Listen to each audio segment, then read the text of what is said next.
statement, and then we'll take questions. A reminder, please hit the raise your hand function and mute your line. Coach? Yeah, first off, I just want to give credit to Coach Toops and his staff. They've done a really, really, really nice job. Always do. They got some turnovers today, especially in the first half, and really changed the field. Obviously, scored twice on defense. We had field position early on in the game, didn't take advantage of it. In the second half, I felt like offensively, they moved us and blocked us better. We didn't get off the field on third down in the first half. We got off the field on third down. Didn't do as well playing man to man in the second half, and struggled with that. And they continued drives there, but when you look at this, it's like I just told the team. There's lots of areas that we need to improve, obviously, but it's more about creating the right habits, and it's how you practice every single day. It's the work ethic, the creating the right habits, and it's on everybody within our organization to really improve that. So we've got to work hard to do that.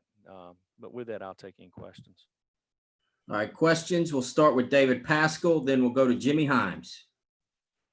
Jeremy, in the second quarter there, I guess when it was Garantano's second pick six, then Shrout came in and threw the interception, then JG came back in. Who's making the call there? Is that you, or is that Jim, or is that collaborative as far as who's playing quarterback at that point? No, that's kind of all of us, right? Just trying to figure out what's the best thing. If you look at it at that point right there, I don't know how many snaps we'd played, but we were moving the ball well there. We went fast and didn't get a guy blocked on the zone, so we had 2nd and 10. Then we threw a check down and dropped it. Then we give up a sack, okay, which we don't need to give up a sack, and we need to throw the ball away, which knocked us out of field goal range. We come right back and have some positive plays, and we knocked the ball out of the quarterback's hands, So at that point in time, they really hadn't stopped us. We kind of stopped ourselves.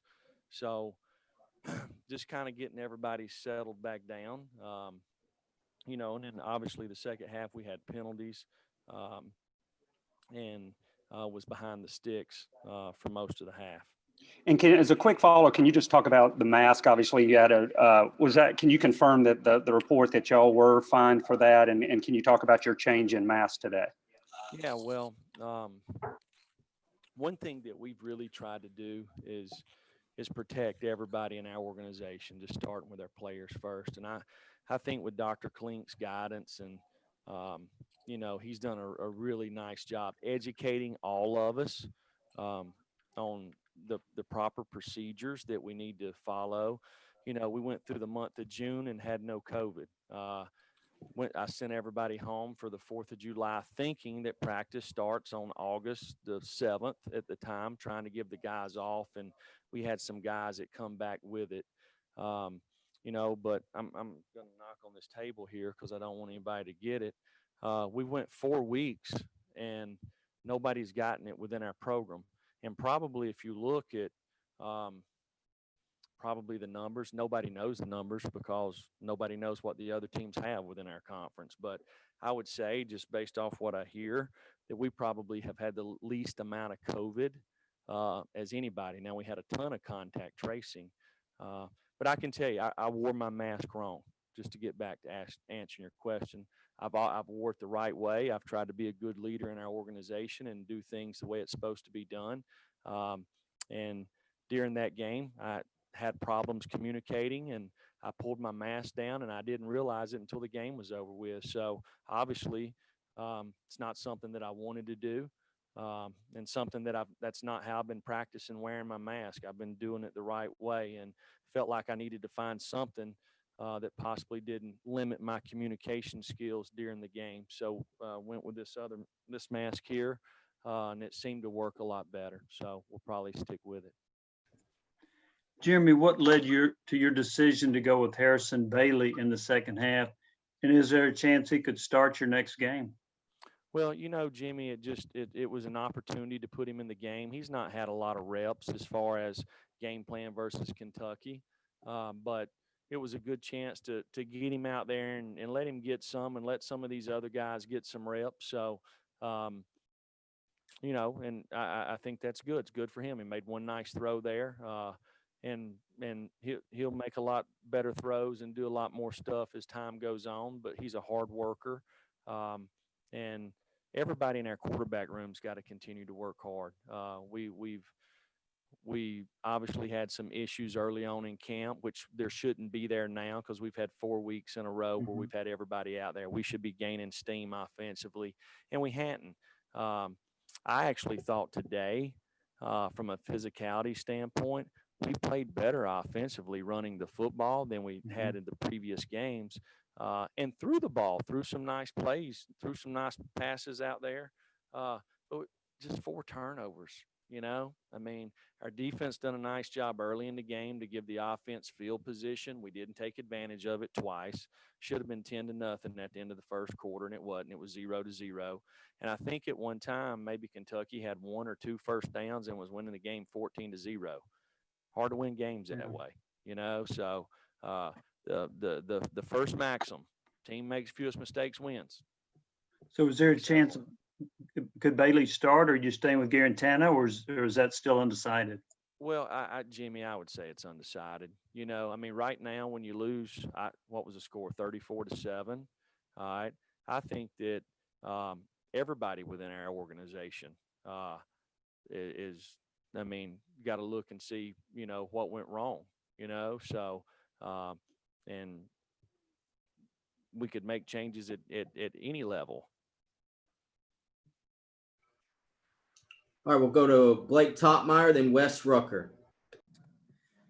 Yeah, Jeremy, kind of sticking with the quarterbacks. How do you get better ball security out of that position? I mean, you had no turnovers through 2 weeks, and then now back-to-back weeks with too many turnovers. How do you get better ball security there? Well, I would say just looking at today, take today, first time on the fumble. We're running an RPO, going to throw the ball out there. Got to do a better job communicating, getting the ball that the quarterback's going to throw the ball. He's just throwing the ball and the back's running the play and knocks the ball out of his hands. All right, we got to do a better job coaching. That's on me. The one interception down the middle, okay? My question is, first of all, let's start with the play. Should have threw the check down. We were throwing 4 verticals. They dropped in zone coverage. We should have threw the check down. We didn't. Got a little greedy there. You got to take the check down. But where's the offensive players to get the guy on the ground?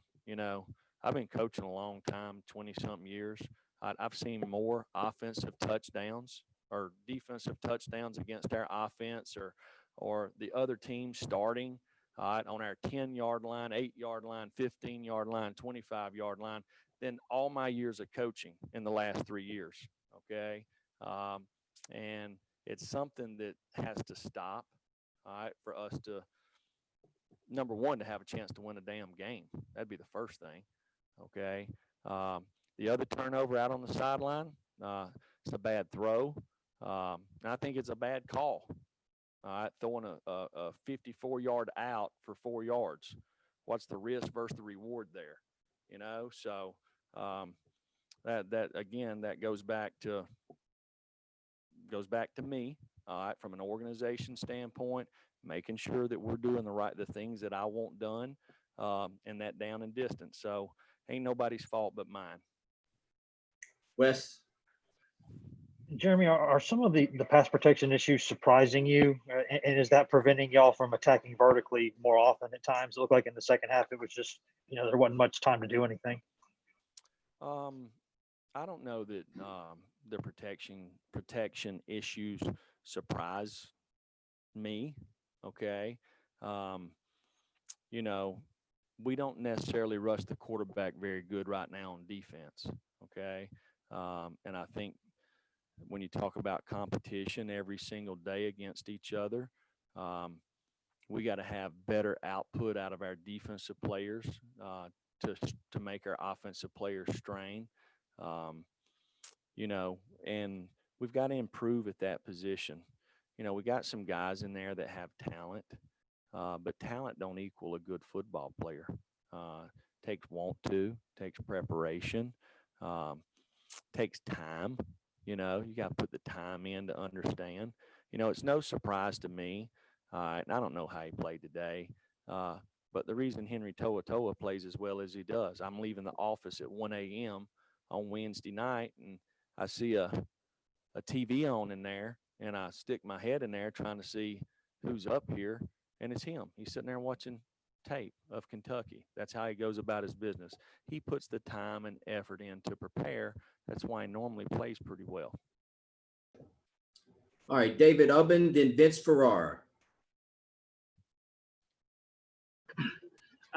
Jeremy, some of your personnel issues today, what was going on with Alante Taylor and Jeremy Banks and those guys? What's their health situation? Well, Alante pulled his hamstring against Georgia, something that he battled all through fall camp. And Jeremy rolled his ankle up. I believe the x-rays were negative, but I don't know that for sure. We'll see. Vince. Coach, you had talked about earlier how you guys need to improve your habits. Is that something that has been unsatisfactory to you, and what do you kind of attribute that to? Well, probably the big thing is competition. Creating the right competition. Like I said before, and guys, I hate to kind of say this over and over and over again, because I don't want to sound like an excuse maker, but there's some of our guys that are not playing very good football. I don't know how they could play very good football based off the number of times they've got to practice. Okay. And it shows. Okay.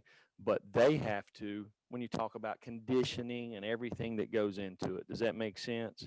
So, and some of these guys, they're going to have to put extra time in. They're going to have to work, to catch up. Does that make sense? And it don't take but a couple of those guys to make a mistake, and it kind of implodes some things. And we understand that. We've got to kind of get some other guys going so we can get more guys there that create competition and get guys closer ready to play. If you noticed in the end of the game, we played all young guys, because they need to play. All right, because a lot of those guys, they ain't got a lot of opportunity, and we're going to need them down the road to help give us a chance to win. Joe Rexroad, then Gustavo. Jeremy, you said you're undecided at quarterback for this week. Have JT and Brian made any progress in terms of getting closer to Jarrett and being competitive with him? Well, first of all, Brian missed most of fall camp. He had a hamstring. He was in quarantine, so he didn't get many reps there. And that put him behind, and he understands that, and he's trying to catch up, right? So I felt like JT has continued to work hard. There's just a few plays out there, and you saw one today. It's 2nd and 25. First of all, send the guy in motion that you're supposed to send. You don't send a guy in motion, and just makes a very poor decision. Should just take the check down or throw the ball away. Anything but throw the ball to the other team, So, and 2nd and 25s or 2nd and 22s are not very good situations to be in. But, if we want to continue to improve at that position, we've got to keep coming to work. We've got to work a little harder. We've got to raise our level of preparation. And hopefully these guys will continue to work hard to do that. Gustavo. Pruitt, one of the players I think stood out today was Eric Gray. He was responsible for 73% of the rushing yardage. What can you say about Eric Gray? How important he was on tonight's game? Well, I thought our O-line blocked pretty good up front, to be honest. I was a little disappointed in our running backs on yards after contact. It looked like we blocked them for 6 and we got 6, sometimes got 5.5. But we'll watch the film and see. Eric's a guy that works hard at practice. He's got good character, him and Ty both. And we'll continue to try to improve in that part of our offense. Austin Price and Jimmy Himes. Coach, it seems like the older wide receivers have struggled with separation the last couple of games. I know you just talked about getting some of those young guys some run. Can you just talk about what they bring that maybe differs from some of the older group? Well, I don't know if our older guys struggled today or not. I felt like we created some balls down the field. We struggled to maintain protection, getting the ball out of our hand. So we do have some younger guys that have ability, but these guys have to learn how to work. They all missed most of fall camp. So the daily grind, the effort, preparation, the accountability, the work ethic that it takes to be ready to play in this league, they have a long ways to go there. And it's not their fault. They couldn't help the circumstances. They're working hard to catch up, and you saw some of them play today. So hopefully we'll continue to get a chance to do that. Jeremy, coming off the second half at Georgia and then this defeat to Kentucky, do you worry at all about the team's confidence level? Probably should, right, Jimmy? If you look the way we played in the second half, we struggled. I didn't feel like we struggled today offensively like we did in the second half against Georgia. I felt like we made a couple of mistakes and turned the ball over. You throw 2 pick sixes and fumble going in, but I've been disappointed defensively. I think I know what we can do offensively to fix some of our issues. But defensively, to me, there's a point in time where you just say, it don't matter. It don't matter where the other team gets the ball. It don't matter, what the scoreboard is. It don't matter, okay? We're going to play at a level defensively, and that's it. If we come out here and play for 4 quarters or they tell us to play till midnight, this is how we're going to play. And that's a mindset, and we're not there yet. We got a couple of guys that play that way, but we got to be more dominating up front. We got to improve playing man-to-man. We got to be better at knockback tackles. We got to be more of a ball-hawking defense. Just kind of looking at that offensively, it's kind of putting all of it together. I felt there was a time today that we looked like a pretty good offense for a little while, right? Then we throw an interception. Not only is the interception, it's a pick 6. We're running right through them, and we're fixing to throw. They can't even get lined up, and we're just going to throw a now ball out there and probably gain 10 or 12 yards, and we knocked the ball out of our own hands.